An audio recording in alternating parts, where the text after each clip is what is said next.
Yang ketiga, ternyata seluruh fraksi setuju budget untuk makan siang gratis cukup 71 triliun di tahun pertama. Itu akan kita lihat itu nanti, karena di kepala orang 450 triliun. Seluruh rakyat Indonesia akan makan siang. Tiba-tiba yang makan siang itu nggak sampai sepertiga. Kebayang nggak nanti itu? Kebayang nggak itu nanti? Dan semua fraksi nggak ada yang menolak, setuju. Cukup kita anggarkan 71%. Ya saya bukan ekonom, saya membayangkan kalau cuma 71%, sementara di kepala orang 71 triliun, sementara di kepala orang begitu Pak Prabowo dilantik, saat yang bersamaan makan siang seluruh anak-anak di Indonesia. Tiba-tiba tergantung siapa yang dapat kupon. Tentunya 71 triliun, artinya nggak sampai sepertiganya kan? Sepertiganya berapa? Dari 450 triliun. 150 ini sepertiganya pun tak ada. Artinya by kupon. 20% pun tidak ada by kupon. Akan kelihatan itu ya kan? Maka di tengah kepuasan itu mencuatlah kekhawatiran. Karena apa? Karena teman setia Pak Jokowi ternyata tidak sesetia yang ia bayangkan. Tapi itu penyakit orang rakus di mana-mana. Sebab orang rakus berteman hanya ingin mencari keuntungan.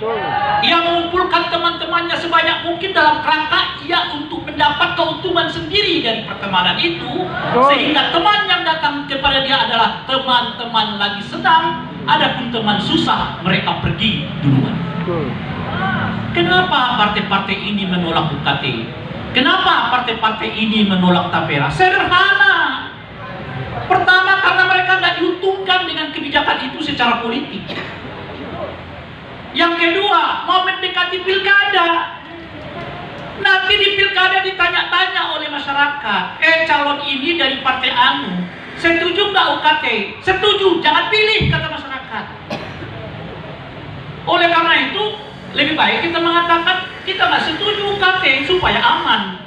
Itulah kalau kau mengumpulkan orang sebagai teman berdasarkan kepentingan, orang pun akan datang kepadamu dengan kepentingan yang sama. Bila kepentingan tidak bertemu, sudah ya wassalam. Apalagi situasinya begini tinggal 3 bulan, nggak ada yang mau merapat. Merapatnya semua ke presiden yang dinyatakan terpilih tahun 2024 yang akan datang. Ada yang merapat.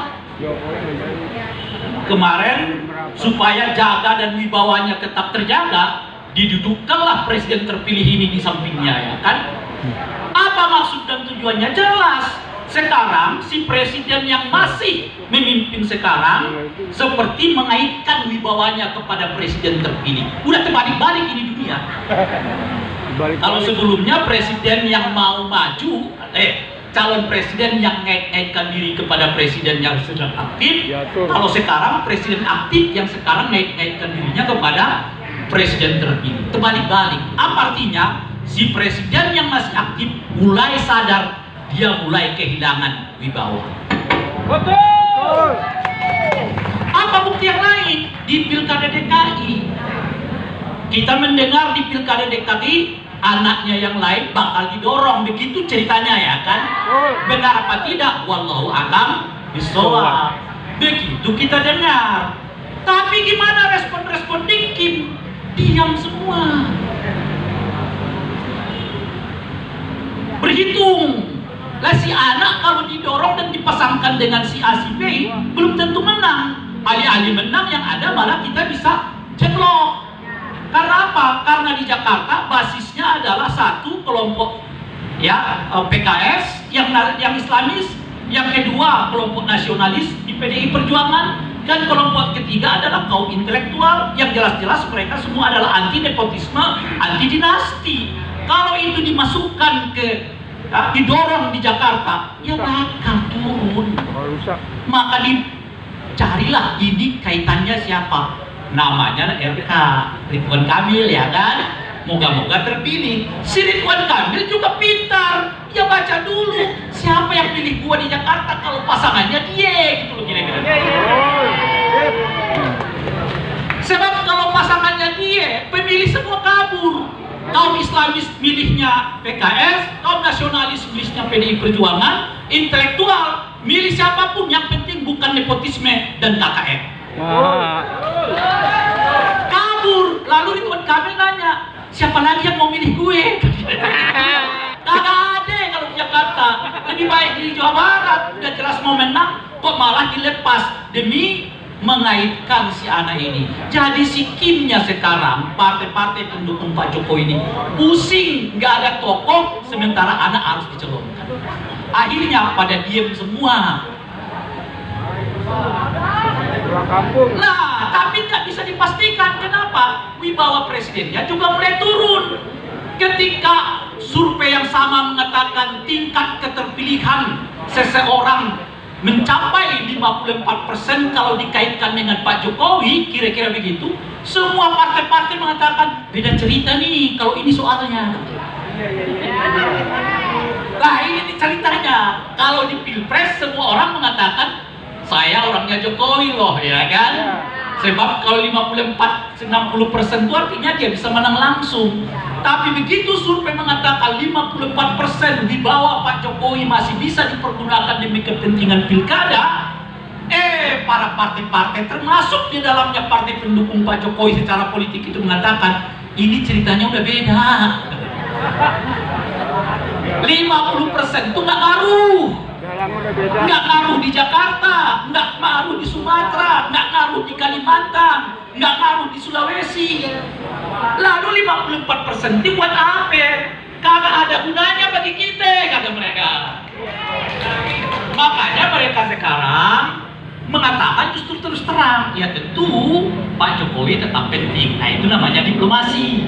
Tetapi di pilkada kita harus cari orang yang elektabilitasnya tinggi, dan jika elektabilitasnya tinggi bertemu dengan kawan-kawan yang lain pun tak apa-apa. Artinya di pilkada partai pendukung Pak Jokowi dan anti Jokowi bisa ketemu. Yang nggak bisa ketemu itu jelas PDI Perjuangan dengan Jokowi, nggak bisa ketemu kalau sekarang ini. Iya. Yang nggak bisa ketemu itu adalah pendukung anti nepotisme dengan pendukung nepotisme, nggak bisa ketemu. Nah, ini ciri-ciri yang saya sebutkan tadi. Jadi kalau presiden khawatir, dia walaya khawatir karena ternyata teman-temannya nggak sesetia yang ia bayangkan. Pertanyaan lanjutannya tentu saja akan muncul. Kalau ketika saya masih berkuasa saja, mereka sudah nyata-nyata mengatakan berbeda dengan saya, gimana kalau saya tidak berkuasa? Mantap! Sementara anak ada. Iya kan? Anak ada. Bakal diapain nih anak saya? Kan kira-kira pertanyaannya begitu. Iya kan? Nanti kasusnya Ubed tuh. Ubed melaporkan dugaan adanya tindak pidana korupsi yang dilakukan oleh anak-anak presiden. Begitu dimasukkan ke KPK, baru berhitung minggu atau bulan, Ben, saya nggak tahu. Sudah ada jawaban bahwa laporan Ubed itu ditolak. Kita tidak tahu KPK yang baru bisa saja Ubed lagi itu datang. Kita tidak tahu. Diubek-ubek lagi itu datang. Harun Masiku hilang 4 tahun. Karena udah pisah, sekarang diubek-ubek lagi. Ketahuan banget, politik tergantung kepada siapa presidennya. Pemberantasan korupsi sekarang siapa presidennya? KPK dilumpuhkan, MA dilumpuhkan, MK dilumpuhkan, KPU, Bawaslu, Sarimawon. Masa ada ketua KPU disanksi berulang-ulang dengan sanksi berat? Nggak pernah jerah-jerah gitu loh, gitu. Sanksinya muter di situ aja. Hampir semua institusi hasil reformasi dihancurkan oleh rezim Jokowi. Coba lihat sekarang itu turun semua peringkatnya. Indeks demokrasinya turun semua. kacau, habis, diselesaikan oleh Jokowi dengan dua hal saja. Pertama adalah bansos, yang ketiga adalah memberi kekuasaan kepada mereka yang imannya lemah. Maka muncullah kawan-kawan yang aktivis 98 dahulu yang saya sebut dengan istilah aktivis asam sulfat, saya bilang. Kenapa saya sebut aktivis asam sulfat? Begitu mereka masuk kekuasaan, mereka lebih garang lagi menghantam semangat reformasi dibandingkan oleh orang-orang yang sejak dahulu berpaham anti reformasi. Mereka tidak malu-malunya tampil ke depan mengatakan nepotisme itu boleh. 3 periode itu sah-sah saja. Itu semua adalah mantan-mantan aktivis 98 sebagian. Yang saya sebut sekarang bukan aktivis 98, tetapi mereka adalah aktivis asam sulfat. Jelas barang tuh. Tidak malu. Nepotismenya meningkat dari sekitar 23 sekarang bisa mencapai 30%. Hasil produk pemilu tahun 2024 yang lalu. Intinya meningkat. Apa yang bisa kita katakan? Dengan apa yang dilakukan oleh Pak Jokowi, membiarkan anaknya maju menjadi calon wakil presiden. Sekarang kita dengar anaknya bakal calon gubernur, menantunya menjadi calon gubernur. Itu mempermaklumkan kepada semua orang bahwa nepotisme bukanlah perbuatan keji di dalam demokrasi, meskipun ia dibenarkan secara hukum, tetapi secara moral dan etik mestinya itu dihindari. Nah, oleh karena itu saya menduga jelang pilkada 2024 ini yang meningkat bukanlah partisipasi, yang meningkat bukan kecerdasan publik, yang meningkat bukanlah partisipasi publik. Apa yang meningkat? Nepotisme ataupun dinasti.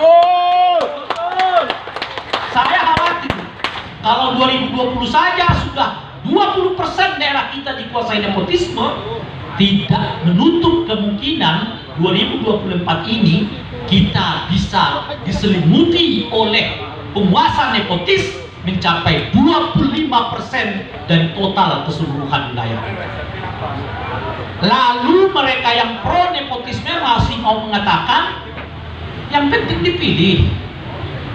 Saya tidak tahu Hakim MK buat argumen yang kayak begini, dari mana mereka pungut argumen ini coba? Saya belum pernah ada yang menyebut nepotisme itu halal karena ia dipilih secara langsung. Di buku mana itu dicatatkan? Mengapa cara berpikir yang kayak begitu bukan hanya merasuk di para buzzer-buzzer, tapi merasuk di hakim-hakim konstitusi bahwa nepotisme itu boleh kalau ia dipilih? Itu di buku mana dibaca itu? Meningkat. Ancaman kedua di pilkada 2024 ini bukannya nepotisme, apa yang lain? Membuat bansos merajalela. Karena udah bisa dibuktikan bahwa bansos itu kata MK tidak punya efek kepada terpilihan seseorang. Oleh karena itu boleh jadi 2024 ini ya pilkada kita merupakan pesta bagi 3 hal. Pesta pertama adalah pesta kaum nepotis dan dinasti politik. Kedua adalah pesta bansos. Dan yang ketiga adalah pesta politik uang. Lalu pertanyaannya kepada Gen Z ya, yang akan mewarisi republik ini, pertanyaannya cuma satu. Apakah Anda mau republik ini diwarisi dengan 3 penyakit bagi demokrasi? Dinasti politik, kedua politik uang, ketiga penggunaan bansos demi kepentingan elektoral. Maukah tidak? Dan uniknya nepotisme sekarang tidak lagi sekedar urusan politik, mulai merambah kepada urusan ekonomi. Direktur Anu, ponakannya si Anu. Komisaris Anu, ya iparnya si Anu. Nanti suaminya, istrinya, ayahnya itu juga akan menguasai komisaris-komisaris, menguasai direksi-direksi di BUMN kita.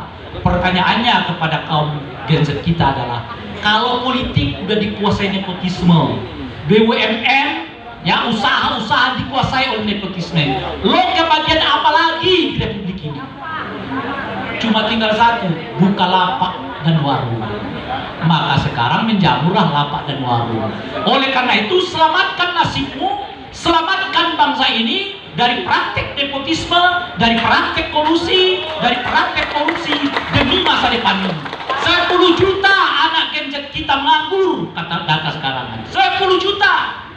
Karena politik dikuasai oleh nepotisme, urusan ekonomi dikuasai oleh nepotisme, yang 10 juta ini hanya berharap titisan-titisan alias perasan alias sampah-sampah dari kekuasaan mereka. Tidak ada kata kecuali. Betul apa yang disebutkan oleh tadi Bang Basri.